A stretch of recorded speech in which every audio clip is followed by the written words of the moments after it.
যেদিন আমাদের যে স্বাধীন হয়েছে এই এই মধ্যবর্তী যে সময়টি ছিল, এই সময়টি আমার সংগ্রামের মধ্য থেকে গেছেন এবং এই সময়টির বিপক্ষে যারা কাজ করেছেন, যারা স্বাধীনতা চাননি এবং স্বাধীনতার বিরুদ্ধে চিন্তা চেতনার বাইরে যারা কাজ করেছেন, তারাই যুদ্ধ অপরাধী এটা আমি মনে করি।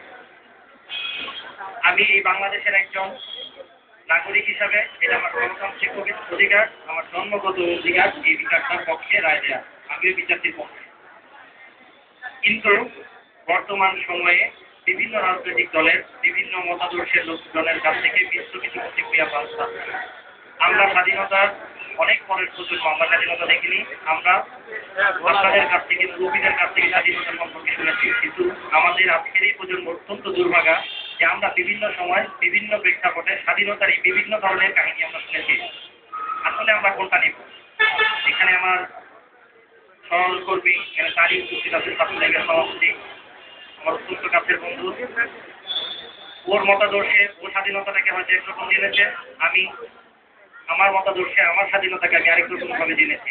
প্রথমেই আমি সকল এখানে যারা উপস্থিত, যারা সিনিয়র নেতৃবৃন্দ আছে তাদের কাছে বলছি, আপনারা আমাদের প্রথমত আপনারা আগে কি করেন এখন এবং আসল স্বাধীনতার কাহিনী থেকে আমাকে শোনান।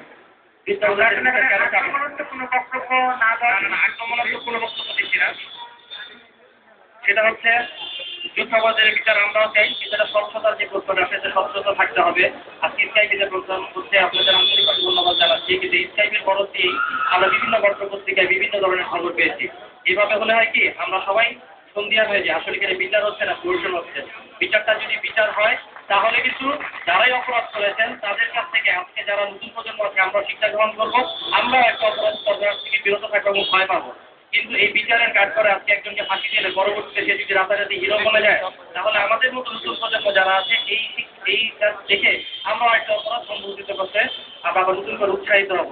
আমি আপনাদের কাছে বিনয়ের সাথে অনুরোধ জানাবো, নতুন করে অপরাধ সংঘটিত করার জন্য কাউকে উৎসাহিত করবেন না। কারণ আজকে যেই সংগঠনদের আপনি উদ্দেশ্য করে বলছেন, তারাও আমাদের মতো এই প্রজন্মের, তারাও যুদ্ধের সময়, যুদ্ধকালীন সময় তাদের জন্ম হয়নি। তারা আজকে কেন এটা বানচাল করতে যাচ্ছে?